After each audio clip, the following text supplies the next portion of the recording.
नमस्कार स्टूडेंट्स, कैसे हो। स्वागत है आपका अपने आदर्श शिक्षण संस्थान पिलानी में।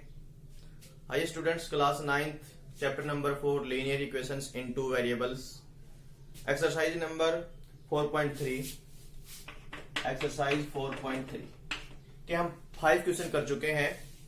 आगे क्वेश्चन करते हैं क्वेश्चन नंबर 6। ठीक है, स्टार्ट करते हैं क्वेश्चन नंबर 6। क्या है, पढ़िए। क्वेश्चन नंबर 6 दे रखा है हमें, if the work done by a body on application of a constant force is directly proportional to the distance. Force क्या दे रखा है हमें, कांस्टेंट दे रखा है, directly proportional to the travelled by a body. ठीक है, एक हमें यहां पे जो बात दे रखी है तो वर्क डन की दे रखी है, किसकी, वर्क डन। एक फोर्स और एक डिस्टेंस से रिलेटेड, हमें ये फॉर्मूला याद होना चाहिए। फिजिक्स में भी यानी कि साइंस में भी आता है, वर्क जो होता है वो किसके बराबर होता है, फोर्स इनटू में डिस्टेंस। ठीक है, हमने वर्क कार्य मान लिया कि एक्स है, कितना, एक्स यूनिट। वर्क क्या मान लिया हमने, एक्स कर रहा है। फोर्स उसने पहले से ही बोल रखा है कांस्टेंट है, कितना कांस्टेंट है, 5 यूनिट। ठीक है, क्या रखा है उसने, कांस्टेंट है, वो फोर्स जो है वो क्या है, कांस्टेंट है क्वेश्चन में। ठीक है, हमें express the in the form of equation in two variables, two variables में एक्सप्रेशन करना है हमें इसको। तो इसका मतलब इसको हम एक्स नहीं लेंगे, क्या लेंगे, डिस्टेंस को कोई और नाम ले लें। डिस्टेंस ट्रेवल किया हमने y किलोमीटर, डिस्टेंस ट्रेवल किया हमने y यूनिट ले लो, ओके, हमें यूनिट और वर्ग हमारे पास x यूनिट। तो हमारे पास क्वेश्चन हो गया x is equal to 5y। Clear है, x is equal to 5y। Linear equation में वो इसको सिंप्लीफाई करना चाहे तो x minus 5y is equal to 0 put कर सकते हो आप, तो यहीं पे भी रख सकते हो। ये तो गई अपने पास linear equation in two variables. फिर उसने कहा है एंड ड्रा द ग्राफ, इसको ग्राफ के ऊपर भी ड्रा करो। x is equal to 5y के हम टेबल बनाते हैं, एक्स वाई। अगर हम y की वैल्यू 0 पुट करते हैं तो x की वैल्यू क्या रहेगी, 0। अगर हम y की वैल्यू 1 पुट करते हैं तो x क्या रहेगा, 5। अगर हम y की वैल्यू -1 पुट करते हैं तो x की वैल्यू क्या रहेगी, -5। टेबल हो गया अपने पास। x वर्क इस साइड ले, तो यहाँ पे y क्या होगा, y क्या माना था हमने, डिस्टेंस। तो ये इस साइड क्या होगा, डिस्टेंस यानी कि y की फॉर्म में। तो x 0 y 0 यही रहेगा। x5 ये है वर्क, वर्क क्या माना था हमने, x की फॉर्म में, तो x इस साइड है हमारे पास। तो 1 2 3 4 5 y 1 ये हो जाएगा। उससे आगे x -5 -1 -2 -3 -4 -5 और y -1, y -1 इधर होगा।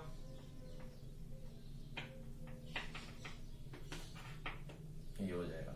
तो अगर हम इन तीनों पॉइंटों को मिलाते हैं तो ये इस तरह से बनेगा। ठीक है, तो ये हमारा ग्राफ हो जाएगा x is equal to 5y।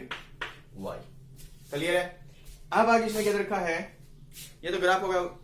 The distance travelled by a body is 2 unit. अगर उसने कहा डिस्टेंस कितना ट्रेवल करे, पार्ट बना दिया अगला अलग। अगर डिस्टेंस कितना ट्रेवल करे, 2 यूनिट ट्रेवल करेगा तो डिस्टेंस क्या हमारे पास, y की जगह 2 पुट करते हैं, तो x is equal to 5 multiply 2 यानी कि 10 यूनिट वर्क हो जाएगा यहाँ पे। सेकंड पार्ट में उसने कहा है अगर x डिस्टेंस 0 यूनिट करे, डिस्टेंस कितना करे, 0, यानी कि y इज इक्वल टू 0 होगा तो क्या हो जाएगा, x is equal to 5 into 0। तो वहां पे x की वैल्यू क्या आएगी, 0।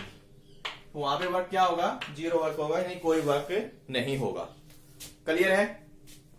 नेक्स्ट क्वेश्चन करते हैं हम। Yamini and Fatima, 2 students of class 9th of a school together contribute Rs 100 towards the prime minister relief fund to help of a. देखो क्या दिया उसने, 2 फ्रेंड है, यामिनी और फातिमा। ठीक है, 2 फ्रेंड्स यामिनी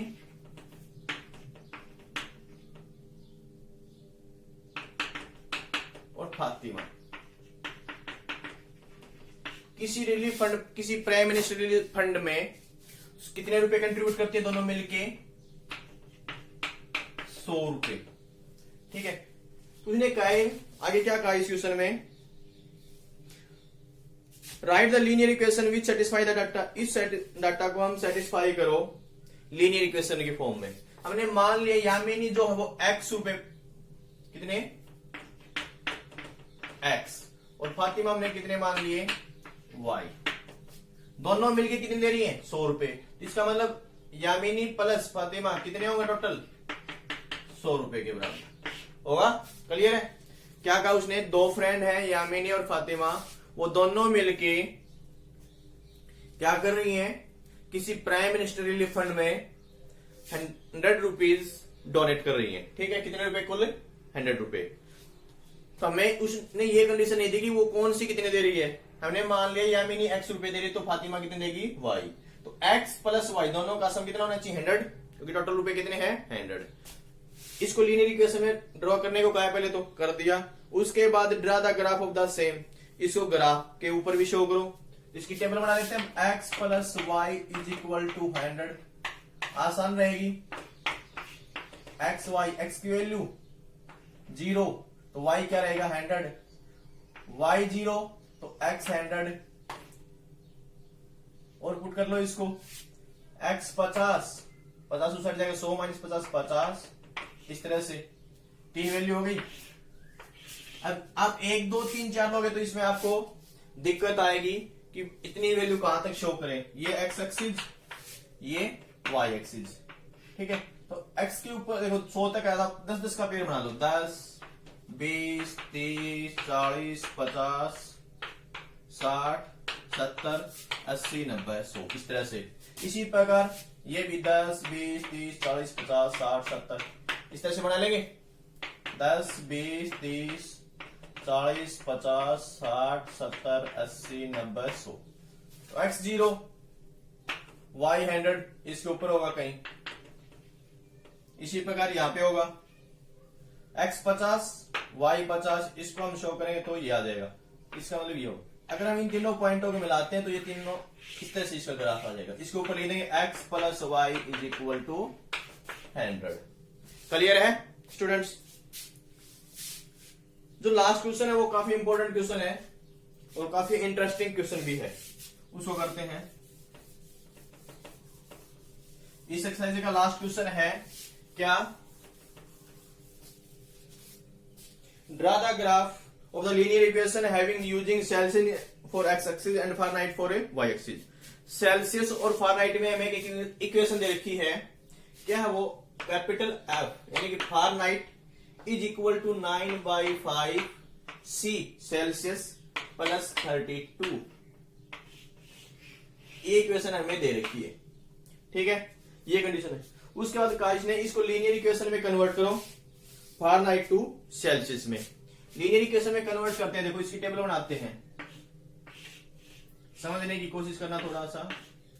और उसने ये बात बोल भी दी क्या, कि जो सेल्सियस है C है उसको तो आप x में डिनोट कर लो, C को किस में x में, और F को किस में y में। x एक्सिस पे डिनोट कर लो C को, और y एक्सिस को किस पे डिनोट कर लो, फारेनहाइट को। अगर हम यहां पे देखो C की वैल्यू 0 पुट करते हैं, यानी कि x की वैल्यू 0 पुट करते हैं, तो F की वैल्यू क्या आएगी 32। अब यहां से सोचने वाली बात है, C की वैल्यू अगर 10 पुट करोगे तो 5 इंटू 10 से मल्टीप्लाई डिवाइड हो जाएगा, यहाँ पे सोल्व करेंगे तो कैंसिल हो जाएगा। अब ये देखो प्लस की वैल्यू लेते हैं तो 32 इसमें ऐड करेंगे तो आपके पास ग्राफ के ऊपर और बड़ी वैल्यू आएगी। इसलिए आप क्या करो, माइनस की तरफ ले लो, -10 -15, ताकि आपके पास कुछ छोटी वैल्यू आती जाए। x की C की जगह क्या पुट करें -10, तो F बराबर है 9/5 इंटू में -10 प्लस 32, 5 इंटू 2 -18 प्लस 32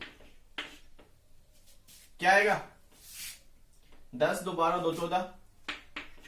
इसी प्रकार अगर x की वैल्यू C की जगह क्या पुट करें -15, तो F is equal to 9/5 into में -15 प्लस 32, 3 -27 प्लस 32, तो क्या वैल्यू आ जाएगी 3 और 2 5।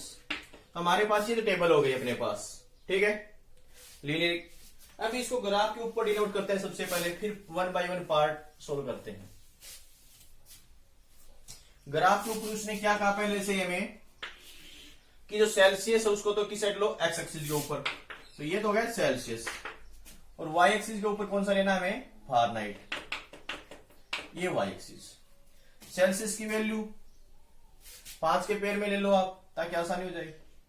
5, 10, 15, 20, 25, 30, 35, ये भी 5 के पेयर में लेते हो आप। 5, 10, 15, 20, 25, इस तरह से।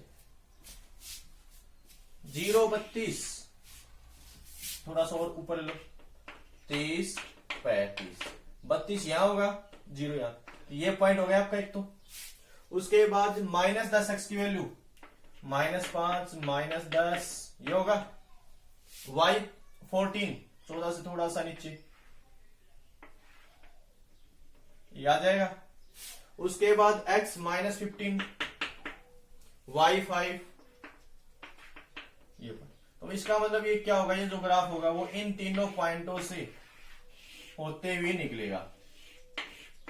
तो इसके ऊपर इक्वेशन लिख सकते हैं, f is equal to 9/5 into में c प्लस 32। ये तो गया अपना ग्राफ, जिससे हम ग्राफ की बात करें, x dash axis, y dash axis. अब इसे जो पार्ट है, फर्स्ट पार्ट में जिसने क्या कहा है, ड्रा द ग्राफ, तो ग्राफ ड्रा हो गया। सेकंड में, if the temperature is 30 degree Celsius, क्या इफ द टेम्परेचर इज, इससे रिलेटेड होंगे सारे क्वेश्चन, बाकी से अब कोई लेना देना नहीं, यहां से सोल्व करते हैं हम सभी को, ठीक है। तो रफ करते हैं इसको।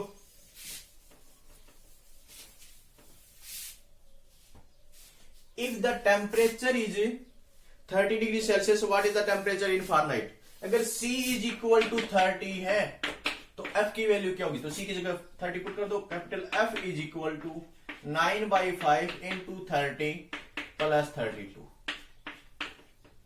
9 गुणा 6 प्लस 23, 54 प्लस 32, तो क्या आ जाएगा 86 फारेनहाइट में, ठीक है, 86 डिग्री फारेनहाइट। नेक्स्ट पार्ट जो है उसमें क्या दिया हुआ है, if the temperature is 95 degree Fahrenheit, Fahrenheit की वैल्यू देखिए 95, तो अब की जगह 95 पुट करेंगे तो किसकी वैल्यू निकालनी है, सी की। किसकी निकालनी है, सी की। तो सबसे पहले प्लस वाली टर्म उस साइड जाएगी, 95 minus 32 is equal to 9/5 into में C. 5 - 2 3, 9 - 3 6 is equal to 9/5 into में सी। 5 डिवाइड में यहाँ पे, उस साइड जाएगा तो मल्टीप्लाई में, और 9 मल्टीप्लाई में तो डिवाइड में, इज इक्वल तो 35 डिग्री सेल्सियस। तो सी की वैल्यू क्या आएगी, 35 डिग्री सेल्सियस।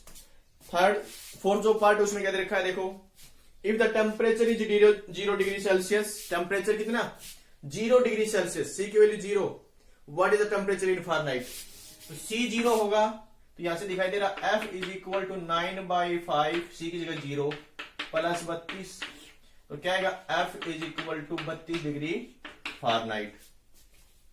इसी में आगे बोला है, if the temperature is 0 degree Fahrenheit, what is the temperature in Celsius. इसको रफ कर लेते हैं, इस पे आएगा नहीं। अगला जो पार्ट है वो क्या बोल रखा है, इसमें ये दोनों पार्ट एक में ही है। पहले तो बोला अगर सेल्सियस 0 डिग्री तो फारेनहाइट कितना होगा।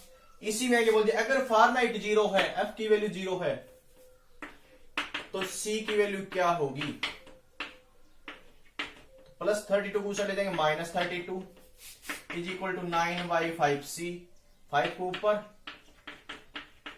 बाई C, ठीक है। इसको सोल्व कर ले, 5 दूनी 10 और 1 16, चाहे तो आप इसको पॉइंट लिख सकते हो, माइनस कितना आएगा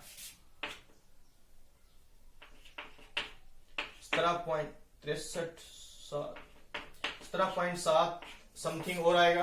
तो सी की वैल्यू क्या आएगी, -17.7 या -17.8, क्योंकि इसमें 5 से आगे वैल्यू बढ़ी आएगी, 5 से बढ़ी आएगी 7 आ रहा है, तो 7 आ रहा है, तो इसको ले देंगे -17.8। 17.8 डिग्री सेल्सियस। सी की वैल्यू अगर फारेनहाइट 0 होगा तो सेल्सियस कितना होगा -17.8। Last part, if the temperature which is numerically the same in both Fahrenheit and Celsius, if yes find it. अगर टेम्परेचर न्यूमेरिकली फारेनहाइट और सेल्सियस दोनों में बराबर हो जाए, यानी सी और एफ की वैल्यू बराबर हो जाए, तो किस टेम्परेचर पे होगी? अगर होगा तो ऐसा होगा, देखो अगर C is equal to F होता है, C is equal to F put हो गया तो F is equal to 9/5, C की जगह एफ पुट कर दो प्लस 32, माइनस में ही जाके होगा ये, तो F minus 9/5 F is equal to 30। LCM लेंगे 5F माइनस 9F अपॉन में 5 is equal to 32। 5 minus 9 minus 4F by 5 is equal to 32।